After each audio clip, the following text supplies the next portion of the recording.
खाना ही धूप में पकेगा तो मुझे भी इस चीज से कोई परेशानी नहीं। तो ठीक है, फिर सबकी समस्या हल हो गई। अब हम देखते हैं कि आगे कैसे करना है। आखिर यहाँ ये सब क्या चल रहा है? हर कोई खाना धूप में बनाने के बारे में क्यों बात कर रहा है?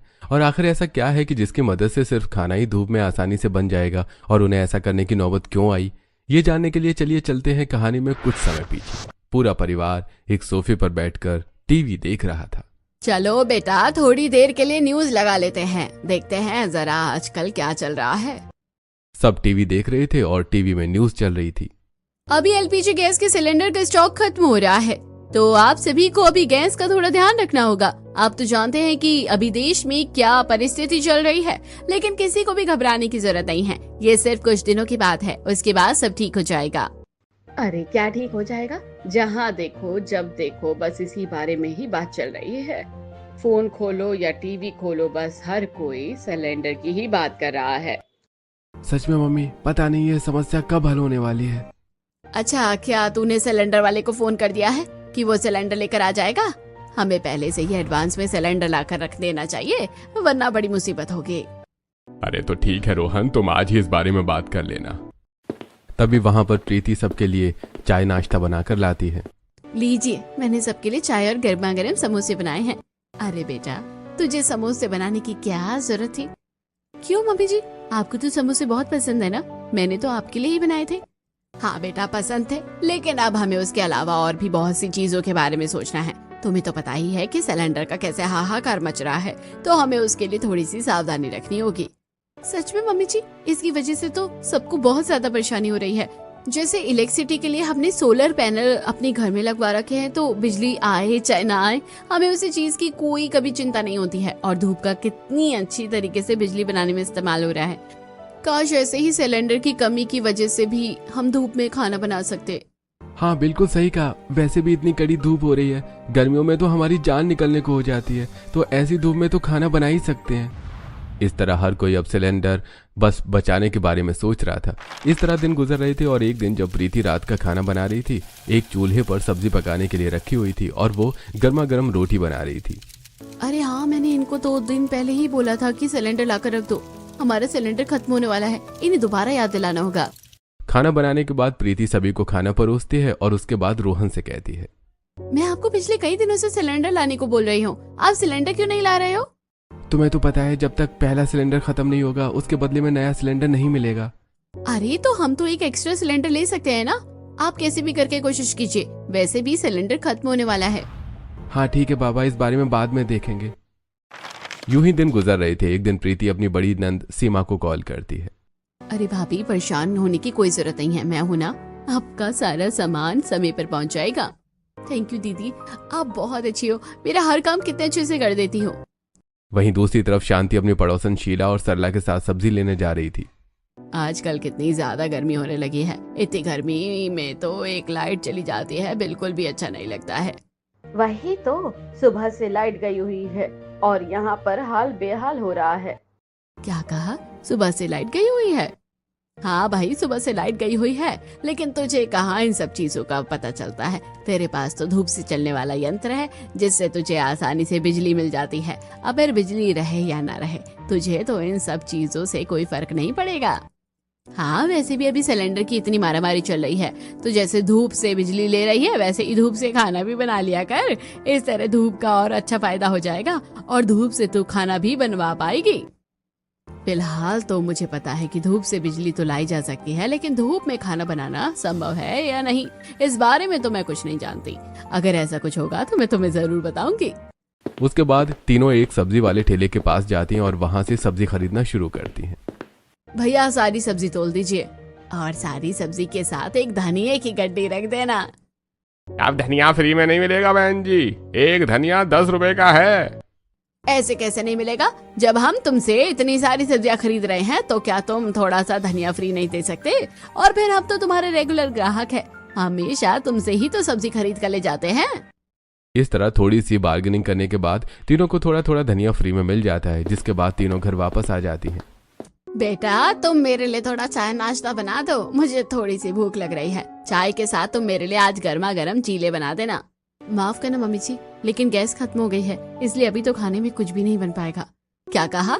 गैस खत्म हो गई है? अरे लेकिन उस रोहन ने अभी तक क्या सिलेंडर नहीं मंगवाया था? और अब मैंने बात की तो कहीं पर मुझे सिलेंडर भी नहीं मिल रहा है। समझ नहीं आ रहा है कि अब हम क्या करेंगे। कोई बात नहीं, हम देखते हैं, कहीं ना कहीं से तो सिलेंडर जरूर ही मिल जाएगा। अब शांति सिलेंडर वाले के पास कॉल करती है। लेकिन भैया हमारा सिलेंडर खत्म हो गया है, तो अब हम खाना कैसे बनाएंगे? देखिए बहन जी, मैं इस बारे में आपको कुछ नहीं बता सकता। अभी सिलेंडर का स्टॉक खत्म हो गया है और हमारे पास आगे से भी कोई स्टॉक नहीं आ रहा है, इसलिए अभी आपको सिलेंडर नहीं मिल सकता। आपको कहीं और से ही ट्राई करना होगा। इतना कहकर वो आदमी कॉल कट कर देता है, जिसके बाद शांति बड़बड़ाने लगती है। इस लड़के को पहले ही बोला था कि पहले ही कहीं से सिलेंडर का इंतजाम करके रख ले, लेकिन नहीं, इस लड़के को तो कोई बात ही नहीं समझनी होती है। और अब देखो कितनी दिक्कत हो रही है। शाम को जब बाकी सब अपने अपने काम से घर लौट आते हैं तब क्या बात है, तुम दोनों इस तरह मुंह लटका कर क्यों बैठी हो? क्या बात है? और अब तक खाना क्यों नहीं लगाया है? मुझे तो बहुत भूख लग रही है, खाना लगा दो। हाँ प्रीति, मुझे भी बहुत भूख लग रही है, जल्दी से हमारे लिए खाना लगा दो। हाँ बिल्कुल, तुझे तो मैं अभी गर्मा गर्म खाना खिलाती हूँ लाकर। हाँ तो नेकी और पूछ पूछ जल्दी लेकर आओ, मम्मी बहुत भूख लग रही है। अरे नलायक कहीं के, खाना नहीं बना है क्योंकि सिलेंडर खत्म हो गया है। और मैंने तुझे पहले ही कहा था कि सिलेंडर का इंतजाम कर लेना, लेकिन नहीं, तूने तो मेरी कोई बात नहीं सुनी थी। अरे कम से कम पहले ही सिलेंडर का इंतजाम हो जाता तो आज हमें इस तरीके से तो नहीं बैठना पड़ता। तो अब हम क्या करेंगे मम्मी? मुझे तो बहुत भूख लग रही है और भूख के मारे पेट में चूहे की जगह हाथी भी दौड़ रहे हैं। अब कुछ नहीं कर सकते, आज रात का खाना तो फिलहाल हम बाहर से ही मंगवा लेते हैं, कल का कल देखेंगे कि क्या करना है। तब रोहन बाहर से ऑर्डर करता है और उसके बाद सब रेस्टोरेंट का खाना खाने लगते हैं। चलो, सिलेंडर खत्म होने का एक फायदा हुआ। आज कम से कम मुझे एक दिन की रसोई से छुट्टी तो मिल गई, वरना मुझे कहाँ आराम मिलने वाला था। अगले दिन सुबह उठकर सब तैयार होकर आ जाते हैं, लेकिन सिलेंडर न होने की वजह से कोई भी चाय नाश्ता नहीं कर पा रहा था। बड़ी भूख लग रही है, बिना चाय नाश्ता किया तो ऑफिस जाने का मन ही नहीं करता। लेकिन अब हम इसमें कुछ नहीं कर सकते, इसलिए हमने आपको पहले ही कहा था। अरे बस करो, आप दोनों तो हाथ धोकर मेरे पीछे पड़ गई हो। मैंने एक बार बात की थी, लेकिन कहीं बात बनी ही नहीं है। इतने ताने सुनने से तो अच्छा है कि मैं बिना खाना खाए ही ऑफिस चला जाता हूँ। इतना कहकर रोहन मुंह बनाकर वहां से ऑफिस के लिए निकल जाता है। मुझे भी बहुत तेज भूख लग रही है, लेकिन क्या कर सकते हैं, मुझे भी लगता है खाली पेट ही जाना होगा। आज कॉलेज की कैंटीन से ही खाना होगा। उसके बाद रिया भी वहां से चली जाती है, लेकिन अब शांति और प्रीति को भी भूख लग रही थी। अब हम क्या करेंगे मम्मी जी? जैसे सब बाहर से खाना खा लेंगे, वैसे ही हम भी बाहर से खाना मंगवा लेते हैं। अरे बहू, बाहर का खाना भी खा लेंगे, लेकिन बार बार थोड़ा ना खा सकते हैं ना। अब हमें सिलेंडर की तो जरूरत पड़ेगी ही। काफी देर सोच विचार करने के बाद शांति को एक आइडिया आता है।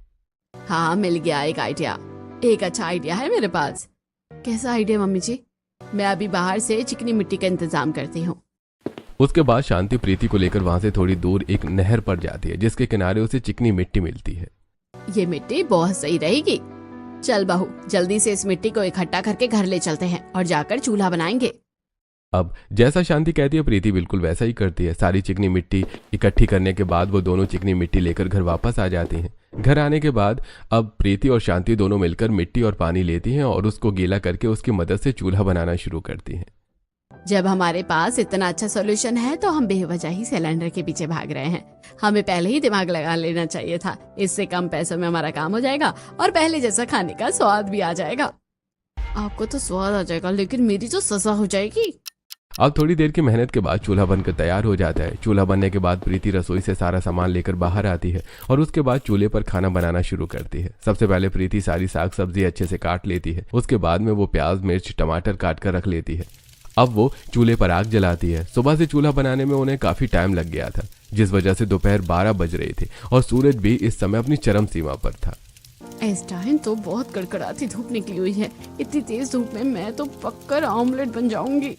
अब प्रीति चूल्हे पर कढ़ाई रखने के बाद उसमें तेल गरम करके अच्छे से छौंक तैयार कर लेती है और उसे पकाने के बाद उसमें कटी हुई भिंडी को डालकर उसे ढककर पकाने के लिए रख देती है। एक तरफ सब्जी पक रही थी, वहीं दूसरी तरफ प्रीति परात में आटा गूंथ रही थी। जब सब्जी बनकर तैयार हो जाती है तो कढ़ाई उतारने के बाद प्रीति चूल्हे पर गर्मा गर्म रोटी बनाती है। इतनी चिलचिलाती हुई धूप में ऐसा काम करते हुए उसे बहुत ज्यादा पसीने आ रहे थे। एक तो इतनी गर्मी है, ऊपर से इतनी तेज धूप में चूल्हे के सामने जलती हुई आग पर खाना बना रही हूँ। हर जगह से तपने का काम हो रहा है। अब प्रीति खाना बनाकर अंदर लेकर जाती है और उसके बाद शांति बड़े मजे से खाना खाती है। प्रीति को भी बहुत भूख लग रही थी, इसलिए वो भी जल्दी से खाना खा लेती है। देखा बेटा, आइडिया कितना कमाल का था ना। अब हमें कोई परेशानी ही नहीं है। अब हमें चाहे सिलेंडर मिले या ना मिले, हमारा काम तो बन गया है। उसके बाद प्रीति जल्दी से अपने कमरे में एसी चलाकर बैठ जाती है, क्योंकि उसे बाहर काम करने की वजह से बहुत ज्यादा गर्मी लग रही थी। अब जाकर थोड़ी राहत मिल रही है। अब रात को भी प्रीति सबके लिए चूल्हे पर खाना बनाती है। चलो, कम से कम इस समय धूप की वजह से मुझे ज्यादा गर्मी तो नहीं लग रही। हालांकि चूल्हे के सामने आग पर खाना बनाने में अभी भी गर्मी लग रही है, लेकिन दिन से तो फिर भी थोड़ी बहुत राहत है। रात को सभी के लिए खाना बनाकर प्रीति जब परोसती है और सब खाना खाते हैं तो खाने का स्वाद तो बड़ा ही अच्छा और अलग लग रहा है। बिल्कुल, खाने के स्वाद मुझे बड़ा ही अच्छा लग रहा है। खाना बहुत टेस्टी बना है आज। अरे सब चूल्हे पर खाना बनाने का कमाल है। चूल्हे का खाना खाकर तो सच में अच्छा लगता ही है। इस तरह सभी को चूल्हे का खाना बहुत अच्छा लगता है और अगले दिन सुबह भी प्रीति जल्दी उठकर सबके लिए चूल्हे पर ही नाश्ता बनाती है। लेकिन उसे चूल्हे पर खाना बनाने में थोड़ी ज्यादा गर्मी लग रही थी। रात और सवेरे का तो फिर भी ठीक था, लेकिन जब प्रीति दोपहर का कड़ी धूप में चूल्हे पर खाना बना रही थी तब प्रीति परात से आटे की लोई तोड़ने के लिए एक हाथ से जब परात को छूती है तो उसे बहुत ज्यादा गर्म लगती है और वो चिल्लाती है, ओही माँ, बाहर इतनी तेज धूप में परात रखे रखे भी कितनी गर्म हो गई है। इसे छूते ही एकदम से हाथ जल गया और बहुत ज्यादा गर्मी का एहसास हुआ। परात पर तो फिर भी प्रीति कपड़े का छालना रख देती है, लेकिन जैसे ही तवे पर रोटी को पलटने के लिए वो चिमटा उठाती है तो धूप में रखे रहकर गर्म होने की वजह से वो उसे भी एकदम से फेंकते हुए चिल्लाकर कहती है, हाय रामा, चिमटा भी कितना गर्म हो गया है। यहाँ तो हालत खराब होती ही जा रही है। शरीर पसीने से तरबतर होता जा रहा है। मुझे लग रहा है कि कोयले की तरह जलकर यहाँ पर राख हो जाऊंगी मैं। पसीना पोंछते हुए और गर्मी से परेशान होते हुए प्रीति जैसे तैसे करके दोपहर का खाना बनाकर अंदर ले जाती है। अरे बेटा, चूल्हे की रोटी तो तुम बहुत ही अच्छी बना रही हो। हाँ, ऐसा चूल्हे का स्वादिष्ट खाना खाकर मजा आ गया। आपको तो मजा आ गया, लेकिन मेरी तो सजा हो रही है मम्मी जी। बाहर बहुत गर्मी है, मुझसे नहीं हो पा रहा है इतनी धूप में खाना बनाना। बड़ा मुश्किल हो रहा है। क्या हम चूल्हे को अंदर रख सकते हैं? अरे नहीं बेटा, हम चूल्हे को अंदर कहाँ रखेंगे। अंदर दीवारें खराब हो जाएंगी और पूरे घर में धुआं ही धुआं हो जाएगा। शांति घर के अंदर चूल्हा रखने से मना कर देती है, जिसके बाद प्रीति को बड़ा गुस्सा आता है। और थोड़ी देर बाद जब प्रीति देखती है कि उसके चेहरे पर रेड कलर के स्पॉट्स हो गए हैं और हाथों पर भी काफी दाने हो गए थे। हे भगवान, मेरे हाथों और चेहरों को क्या हो गया है? एकदम टमाटर की तरह लाल हो गए हैं और कितने सारे दाने भी हो गए हैं। बड़ी खुजली हो रही है। धूप में खाना बनाकर प्रीति परेशान हो रही थी। वहीं जब शाम को शीला शांति से मिलने उसके घर आती है तब फिर से प्रीति को उन लोगों के लिए कड़ी धूप में बाहर चूल्हे पर चाय नाश्ता बनाना पड़ रहा था। खुद तो दोनों आराम से अंदर एसी में बैठी हैं और मैं यहाँ पर इतनी धूप में उनके लिए गर्मा गर्म चाय और पकोड़े बना रही हूँ। वहीं दूसरी तरफ घर के अंदर शांति और शीला दोनों आपस में बात कर रही थी। पता नहीं सिलेंडर की समस्या कब खत्म होगी। हमारा तो दूसरा सिलेंडर भी खत्म होने वाला है।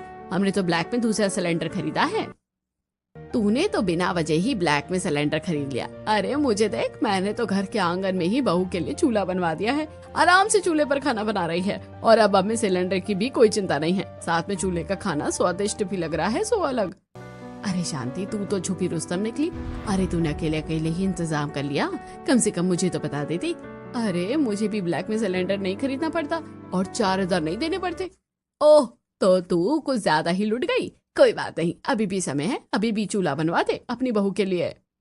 प्रीति उन दोनों के लिए चाय नाश्ता लेकर आती है और दोनों आराम से चाय और पकौड़े खाते हैं। शीला को भी शांति का ये आइडिया बहुत अच्छा लगता है, इसलिए वो घर जाकर अपनी बहू से भी चूल्हा बनवा लेती है। अब ठीक है, अब से बहू तुझे यहाँ आंगन में ही चूल्हे पर अब सबके लिए खाना बनाना होगा। एक तरफ प्रीति को भी चूल्हे पर खाना बनाने में गर्मी से बहुत हालत खराब हो रही थी और खासकर धूप में चूल्हे पर खाना बनाना तो बहुत मुश्किल था। वहीं दूसरी तरफ शीला ने भी अपनी बहू के लिए ऐसा कर दिया था। एक दिन जब दोनों बाजार जा रही थी, यार तेरी सास ने तो पहले तेरे लिए चूल्हा बनाकर तुझे तो परेशान किया ही था, साथ ही उन्होंने मुझे भी परेशान करवा दिया। अच्छा खासा ब्लैक में ही सही, लेकिन कम से कम हमें सिलेंडर तो मिल रहा था। लेकिन अब मेरी सास ने भी तेरी सास की तरह मेरी नाक में दम कर दिया है और ब्लैक सिलेंडर लाने के बजाय आंगन में कड़ी धूप में चूल्हा ही बनवा दिया। अरे बस पूछ मत, मैं खुद कितनी परेशान हो रही हूँ। देख कैसे बंदर की तरह लाल गाल हो गए हैं और पूरे शरीर पर दाने हो रहे हैं। पाउडर भी लगा लिया लेकिन फिर भी ठीक नहीं हो रहा। सच में यार, बड़ी बुरी समस्या है। इस तरह हम धूप में चूल्हे पर कब तक खाना बनाएंगे? मुझे तो बहुत गर्मी लगती है और खुद सब एसी में बैठे रहते हैं। दोनों इस प्रॉब्लम के बारे में बात करती हैं। घर आने के बाद प्रीति को जब 1-2 दिन तक और धूप में चूल्हे पर खाना बनाना पड़ता है तो एक दिन सब उसकी बर्दाश्त से बाहर हो जाता है और वो घर के अंदर जाकर सबको खाना बनाने से साफ मना कर देती है। अरे बहू, तू ऐसा कैसे कह सकती है? अगर तू खाना नहीं बनाएगी तो कौन बनाएगा? और फिर अभी सिलेंडर भी नहीं मिल रहा है, तो हम अचानक से सिलेंडर कहाँ से ला पाएंगे? अब खाना बनाना है और खाना है, तो उसके लिए चूल्हा बना तो दिया है। इतनी कड़ी धूप में आप खुद एक बार बाहर जाकर खाना बना कर देखें, फिर पता चलेगा कि इतनी गर्मी में धूप में खाना बनाना कितना ज्यादा मुश्किल है। लेकिन भाभी, हमारे पास और कोई ऑप्शन नहीं है। हम चूल्हे को घर में भी नहीं रख सकते और फिर भूखे भी नहीं रह सकते। खाना बनाने के लिए कुछ तो करना ही होगा, सिलेंडर नहीं मिल रहा है तो। हाँ बिल्कुल, मुझसे ज्यादा तो घर की दीवारें प्यारी हैं। मेरी हालत किसी को नजर नहीं आ रही है कि धूप में कितनी परेशान हो जाती हूँ मैं। लेकिन इसके अलावा हमारे पास और कोई ऑप्शन नहीं है। इस तरह दोनों पक्षों में बहस हो जाती है। तब घर में एंट्री होती है बड़ी नंद सीमा की। सीमा घर पर आती है। तो अब बताइए कि क्या परेशानी हो रही है? आखिर क्यों आप दोनों पक्षों में लड़ाई हो रही है? अब सीमा को सारी बात बताई जाती है। अब तू ही बता बेटा, ऐसे में सिलेंडर कहीं मिल नहीं रहा और चूल्हा बना कर दिया है तो बहू खाना बनाने से मना कर रही है। एक बात बताइए, धूप में खाना बनाने पर मैं खुद खाना की तरह पक जाती हूँ। मैं बहुत परेशान हो गई हूँ धूप में खाना बना कर, और हम क्या कर सकते हैं? देखो भाभी, खाना तो बनाना ही होगा। अब हर कोई हर रोज बाहर का खाना तो नहीं खा सकता और भूखे पेट भी नहीं रह सकता। साथ में सिलेंडर का ऑप्शन नहीं है, तो खाना तो आपको बाहर धूप में ही बनाना होगा। मुझे लगा था कि तुम मेरी परेशानी समझोगी, लेकिन तुम भी अपने घर वालों की ही साइड ले रही हो। मैंने एक बार कहा ना कि मैं धूप में खाना नहीं बनाऊंगी।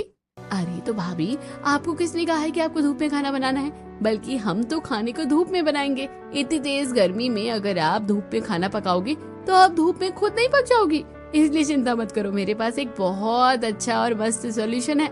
मैं एक ऐसी चीज लेकर आई हूँ जिसकी मदद से आप धूप में भी खाना बना सकती हैं। तो बस फिर हमारी समस्या का तो समाधान हो गया है। अब तो हम धूप में ही खाना बनवाएंगे।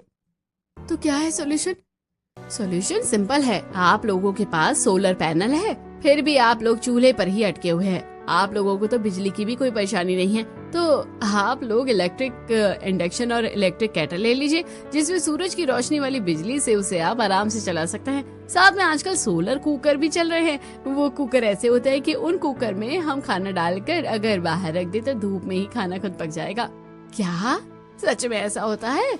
हाँ बिल्कुल ऐसा होता है। चलिए भाभी, मैं आपको शॉपिंग पर ले चलती हूँ और सारा सामान दिलवा कर लाऊंगी। उसके बाद सीमा प्रीति को शॉपिंग कराने ले जाती है और दोनों सोलर कुकर और इंडक्शन साथ में इलेक्ट्रिकल केटल भी खरीद कर ले आती हैं। अब प्रीति सभी के लिए घर में ही इलेक्ट्रिसिटी की मदद से केटल में पानी डालती है और उसे गर्म होने के बाद उसमें चाय पत्ती, चीनी और दूध डालने के बाद चाय बन जाती है। सबको चाय दी जाती है। इसमें तो अच्छी चाय बन गई। अब दोपहर में प्रीति कुकर में थोड़े से चावल और पानी डालकर उसमें आलू काट कर डाल देती है और कुकर को थोड़ी देर के लिए धूप में रख देती है और उसके ऊपर कांच के ढक्कन को ढक देती है। वैसे इतनी चिलचिलाती हुई धूप है, इसमें तो आसानी से किसी का भी ऑमलेट बन सकता है।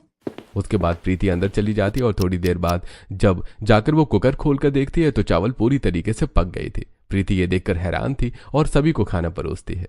मुझे तो यकीन नहीं हो रहा कि हम सच में धूप का इस्तेमाल करके खाना बना रहे हैं। सच में ये तो कमाल हो गया। दीदी भी कमाल है, हमारे लिए अच्छा सोल्यूशन निकाल कर चली गई।